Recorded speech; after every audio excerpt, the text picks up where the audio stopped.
So now we are in Act 2, Scene 1. At this point, we are in Cyprus, actually, and onto the stage comes Montano, the governor of Cyprus, with a couple of other gentlemen, some leaders of Cyprus. They're standing on the beach at the harbor, and they're talking about the approaching Venetian navy who is going to protect them from the approaching Ottoman navy. And we begin with Montano.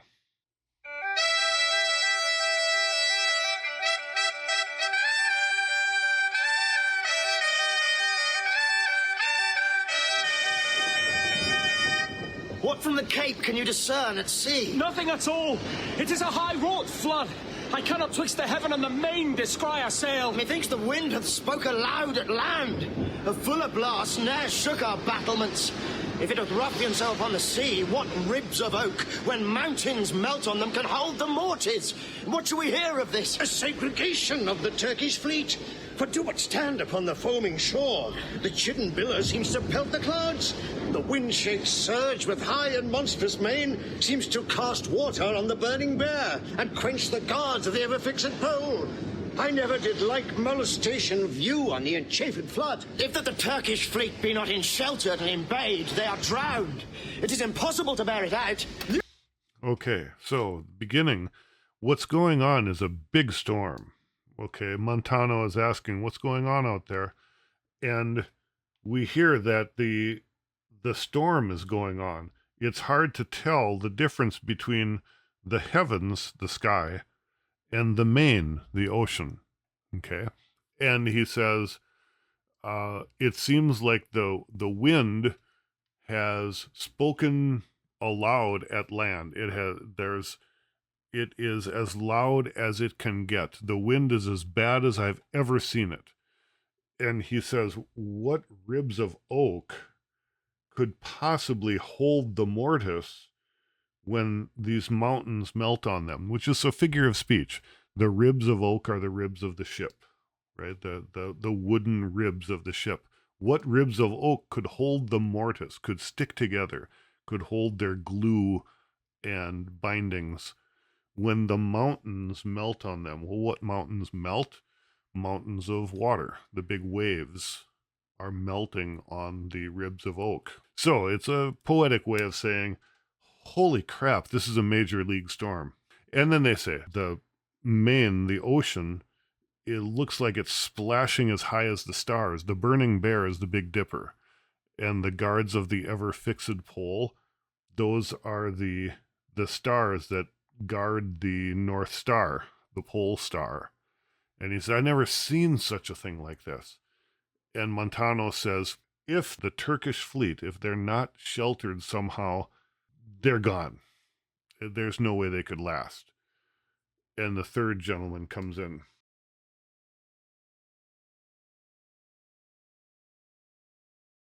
News, lads! Our wars are done! The desperate tempest has so banged the Turks that their designment halts. A noble ship of Venice has seen a grievous rack and sufferance on most part of their fleet. How is this true? The ship is here put in, a Veronesa. Michael Cassio, lieutenant of the warlike Moor Othello, is come on shore.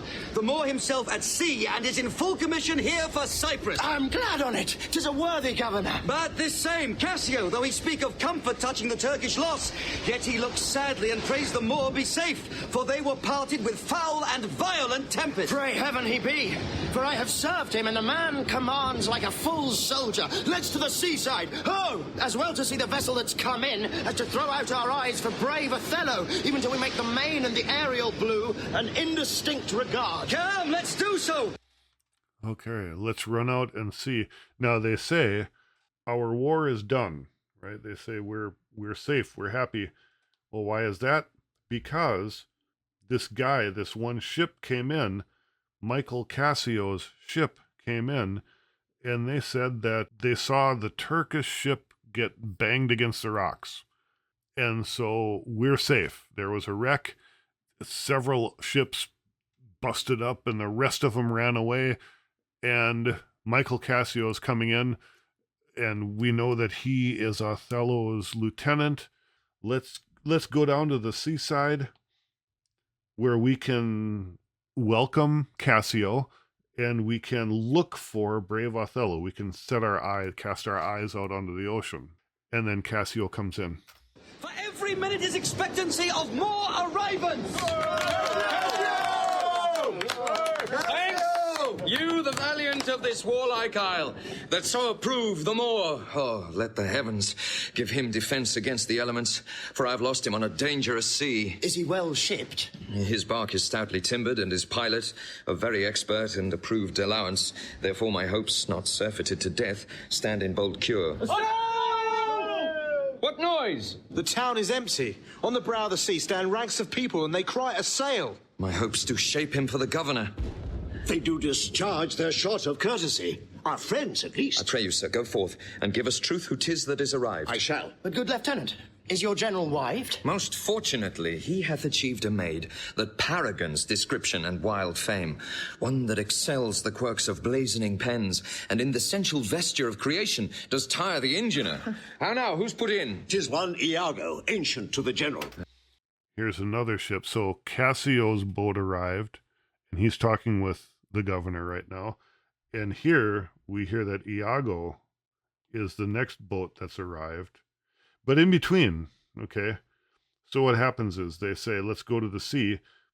And when Cassio arrives, he says, I lost the Moor, I lost Othello out there on the dangerous sea, so hopefully he's going to make it in. They say, does he have a good boat? Well, yes, he does. It's stoutly timbered, and he has a good pilot. He has a good captain on his boat. Then they say, oh, there's a sail. We know that it's Iago's ship coming in. And they fire their cannons. Now, here's the thing. When you hear the cannons fire, you think, oh, wait, they're firing on us. It's not always the case, okay? They hear the cannon shot of courtesy. It's like a tribute. Now, how do you know the difference? I don't know. If we were in Shakespeare's time or Othello's time, maybe we would know how to tell the difference. But nowadays, it always makes no sense to me why a cannon fire is a welcome thing. But there we go. Now, Cassio says, let's go and see who has arrived. And the gentleman says, we'll go and check it out. But he has this weird question, meanwhile, okay? He says, is your general wived? Did your general get married? And Cassio says, yeah, most fortunately, he married a good woman, a paragon. This person is so good that in her design, by the creation, she tires the engineers. She's just so perfect. Why he has asked this? Mainly for plot purposes, I imagine. What we hear Cassio talking about Desdemona not as Iago does, as a prize, something to be acquired. But when Cassio speaks of her, he sees her as a respectable and lovely woman. That's an important thing because Cassio, keep your eye out, he's the one that's going to be accused of actually cheating with her. But here we get to see, no, he thinks good of her. Let's hear when Iago comes in. Iago, Cassio, they're all going to chat before Othello arrives. Remember who's traveling with Iago, however, Desdemona. Let's listen in. Has had most favourable and happy speed. Tempests themselves, high seas and howling winds, the gutted rocks and congregated sands, traitors ensteeped to clog the guiltless keel, as having sense of beauty do omit their mortal natures, letting go safely by the divine Desdemona. What is she? She that I spake of, our great captain's captain, left in the conduct of the bold Iago, whose footing here anticipates our thoughts as 7 nights' speed. Great Jove, Othello guard, and swell his sail with thine own powerful breath, that he may bless this bay with his tall ship, make love's quick pants in Desdemona's arms, give renewed fire to our extincted spirits, and bring all Cyprus comfort. Cassio is speaking about Othello like he is a messiah. Now, this is important because Cassio really does feel this about Othello. Iago thinks Othello is a piece of work. He does not like Othello. He thinks Othello is a stupid foreigner, vicious person, and not smart enough to realize that Iago should be in charge. Cassio, on the other hand, feels all good feelings for Othello. Here he says, may God guard Othello, okay, and make his sails swell, make his sails fill up so he can come here. And may he love his wife. That's an important concept here. He's not saying, may his wife arrive that I can nookie up with her. He's saying, may he get the opportunity to love his new wife and also to bring all of Cyprus comfort because he's a great soldier. And this is when Desdemona and Iago and Emilia, Iago's wife, and Rodrigo, Desdemona's disappointed non-boyfriend, all arrive together. And Cassio says, hey, look, here they are. The riches of the ship have arrived. Oh, behold! The riches of the ship is come on shore! You men of Cyprus, let her have your knees! Hail to thee, lady, and the grace of heaven, before, behind thee, and on every hand, in wheel thee round. I thank you, valiant Cassio. What tidings can you tell me of my lord? He's not yet arrived, nor know I aught, but that he's well and will be shortly here. Oh, but I fear. How lost you company? The great contention of the sea and skies parted our fellowship. A sail! A sail! But hark, a sail! They give their greetings to the citadel. This likewise is a friend. See for the news. Good ancient, you are welcome, Mistress Emilia. Mwah. Let it not gall your patience, good Iago, that I extend my manners. 'Tis my breeding mwah, that gives me this bold show of courtesy. Sir, would she give you so much of her lips as of her tongue she oft bestows on me, you would have enough. Alas, she has no speech. Oh, in faith, too much. I find it still when I have list to sleep. We are supposed to recognize that Cassio is a bit of a dandy. He kind of has the charisma, if you will. He is proper. He's formal. He greets the ladies with a kiss. He bows. He touches. He does the chef's kiss thing. You'll hear about that. You'll literally hear them talk about the chef's kiss. He is a little too fancy enough that he does things that makes him look suspicious. That's what Iago is going to be capitalizing on. But to start with, when Cassio sees Iago's wife, he says, oh, Emilia, I'm so glad to see you, Mrs. Iago. And he kisses her.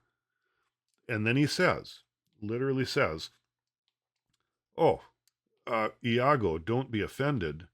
It's just my breeding. It's my upbringing that gives me this bold show of courtesy. I only kissed your wife because it's the way I was brought up. And Iago says, if she gave you as much of her lips as she gives me her tongue, and what he means there is her talking, okay? If she kisses you as much as she talks to me, you would have enough of it. Because she is just one talker. So, now you can imagine he's bad talking his wife, right? Now, there's a typical sort of comical relationship between a husband and wife. The woman is a nag. The husband is beaten down. He complains about his wife. She complains about it. It's a very stereotypical comical situation. And that's what Iago and Emilia and Desdemona, and to some extent Cassio, are going to engage in for a few lines here. So just be ready for it. Iago is going to bad talk his wife and all women in general, and people are going to kind of defend them. Let's listen in. Oh, Mary, before your ladyship, I grant she puts her tongue a little in her heart and chides with thinking. You have little cause to say so. Come on, come on. You are pictures out of doors, bells in your parlours, wild cats in your kitchens, saints in your injuries, devils being offended, players in your housewifery, and housewives in your beds. Now, let's pick this apart. Okay, we got a quick start here. Iago is saying, you women, you in general, what you are is you are pictures out of door. You look beautiful when you're outside. Your bells in your parlors, which is like to say you're loud in your house. Your wildcats in your kitchens. You get crazy and like yell at us when we're in your kitchen. Your saints in your injuries. Why did I deserve this injury or this whatever? It's like you're saints and you never deserve any punishment. You're devils when you're offended. If we actually do something that gets you angry, you turn into devils. You're players in your housewifery. Your housewifery is like the economics. Merchants, when you're running your household, right? You're not trying to be honest. You're trying to get the best deal.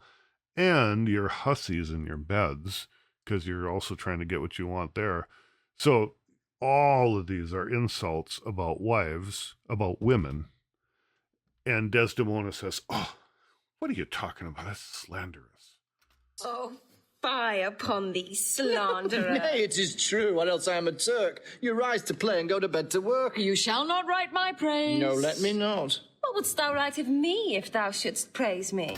Yeah, before he starts praising Desdemona, just here's another comment that, I mean, this is meant to be funny and it's meant to be a little dirty. So you got to be ready for that. He says, you rise to play, you get out of bed, you wake up and you go off to have fun, and you go to bed to work. You go to bed in order to do your duty to your husband so that you can, it's like, that's work. You don't want to do that.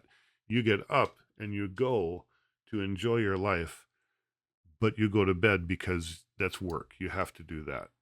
And then Desdemona says, what would you say about me if you would praise me? Now, that's sort of a loaded question. Do you think I'm as bad as all of them? Is what she's asking. And Iago says, don't ask me. I'm not the person to ask for compliments. And Desdemona says, come on, tell me what you really think. Oh, gentle lady, do not put me to it, for I am nothing if not critical. Come on, say. There's one gone to the harbour. Aye, madam. Oh, I am not merry, but I do beguile the thing I am by seeming otherwise. Come, how wouldst thou praise me? I'm about it. But indeed my invention comes from my pate as bird lime does from freeze. It plucks out brains and all. But my muse labours, and thus she is delivered. If she be fair and wise, fairness and wit, the one's for use, the other useth it. Well praised. How if she be black and witty? Oh, if she be black and thereto have a wit, she'll find a white that shall her blackness fit. Worse and worse. How if fair and foolish? She never yet was foolish that was fair, for even her folly helped her to an heir. These are old fond paradoxes to make fools laugh at the alehouse.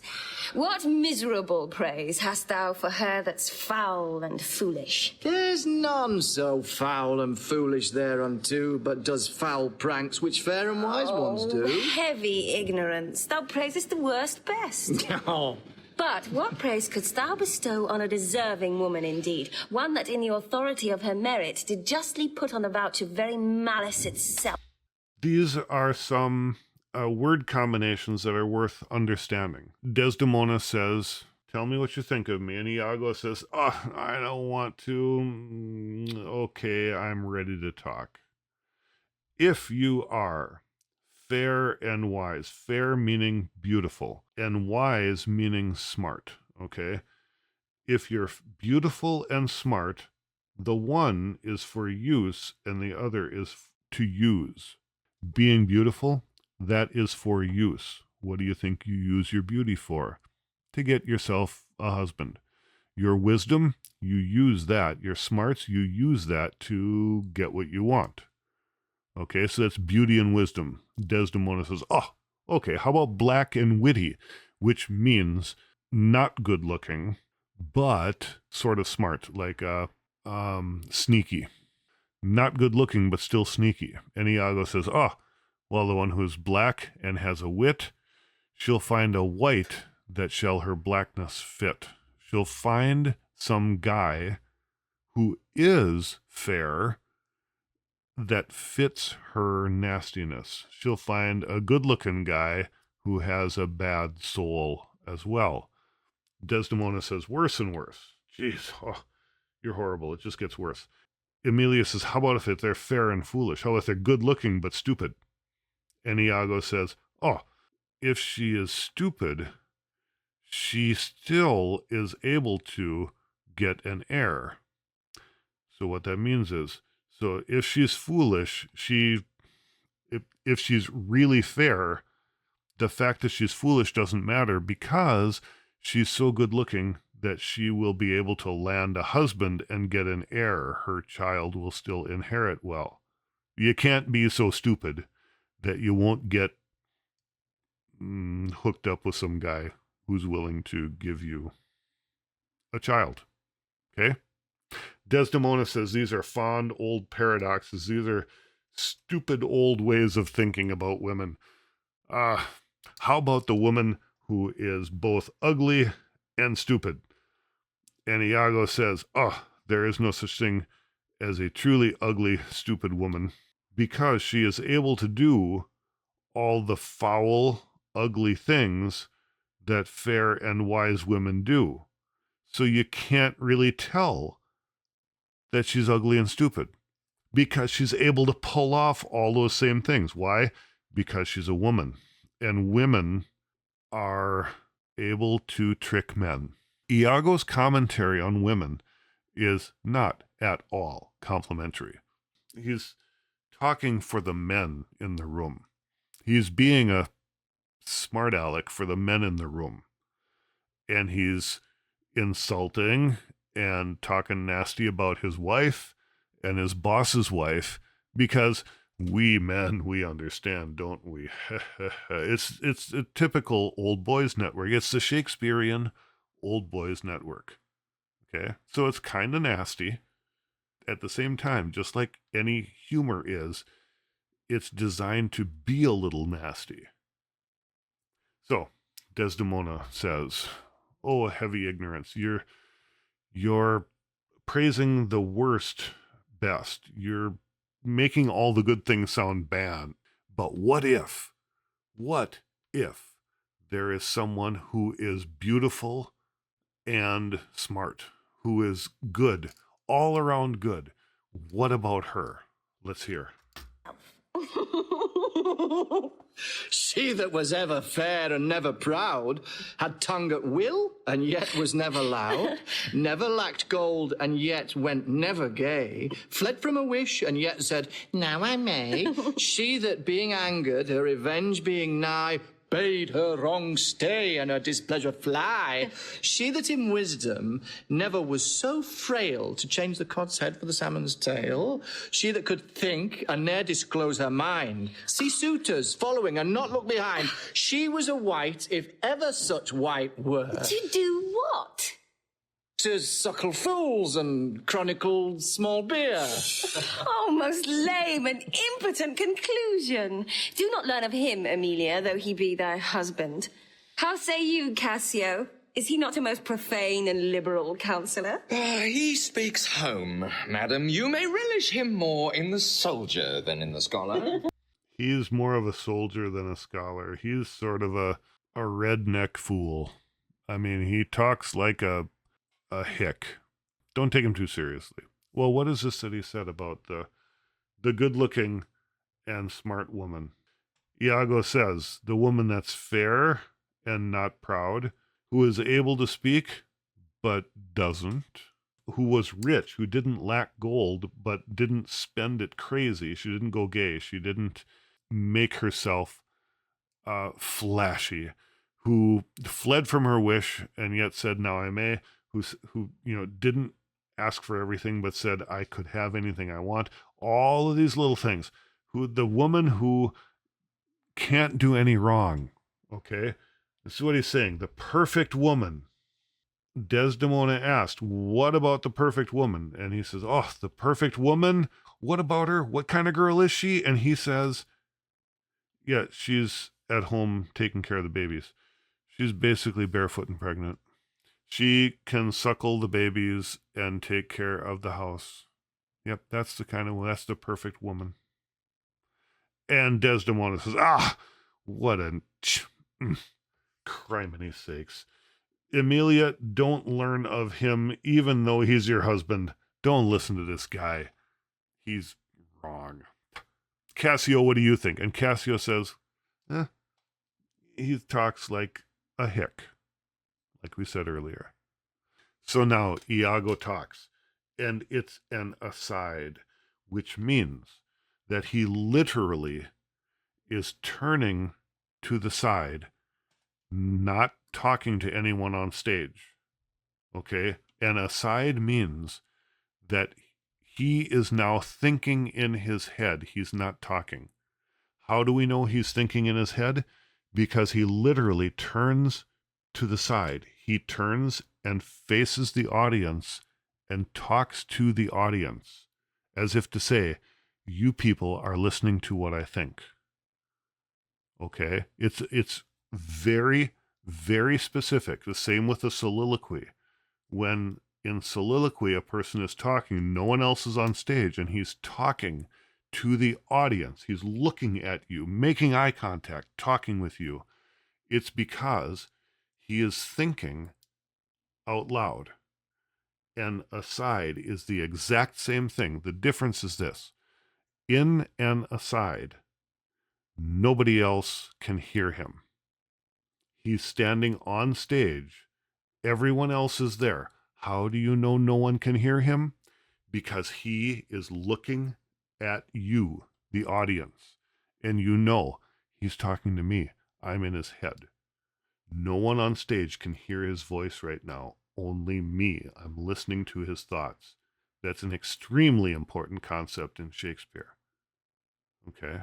Let's hear what he says. Let's hear what he thinks, while these other people are either insulting him or laughing at what he just said. This is what he thinks out loud to the audience. He takes her by the palm. Aye, well said, whisper. With as little web as this will I ensnare as great a fly as Cassio. Aye, smile upon her, do. I will jive thee in thine own courtship. You say true, 'tis so indeed. If such tricks as these strip you out of your lieutenantry, it had been better you had not kissed your 3 fingers so oft, which now again you are most apt to play the sir in. Very good, well kissed, an excellent courtesy. 'Tis so indeed.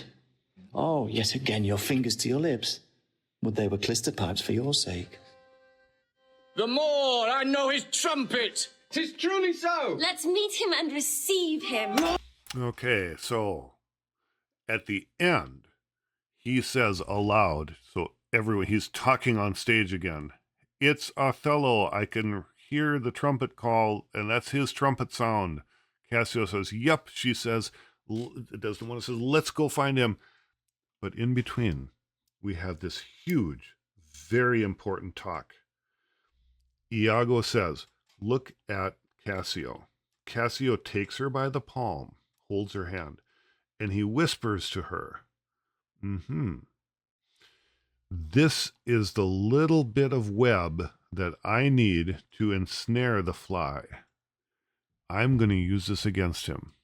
He is being so proper. He's kissing her hand. He kissed my wife. I am going to use this against him to capture him. Oh, look, he smiles upon her. Smile at her. Why don't you? I'm going to use this against you. I'm going to be able to use these tricks to get you out of your position, your lieutenantry, which is supposed to be my position. You took it from me. It would be better if you had not kissed your 3 fingers so oft. There's the chef's kiss Remember? Take your 3 fingers, put them together, kiss them to your mouth. That's the chef's kiss. That's what he's doing. So there it's referred to right there. He says, you're doing this, you're playing the sir, you're playing the gentleman, and it makes you look all proper and everything. Yeah, you go ahead and you kiss your fingers. I wish they were clyster pipes for your sake. What are clyster pipes? Those are enema tubes. You know, what's used to wash out your colon. He says, your fingers, by the time I'm done with you, you're going to feel like they were enema tubes. Oh, wait, there's Othello. I hear his trumpet calling. And now he's talking out loud again. He's no longer thinking quietly that we could listen in on. Let's hear Othello arrive.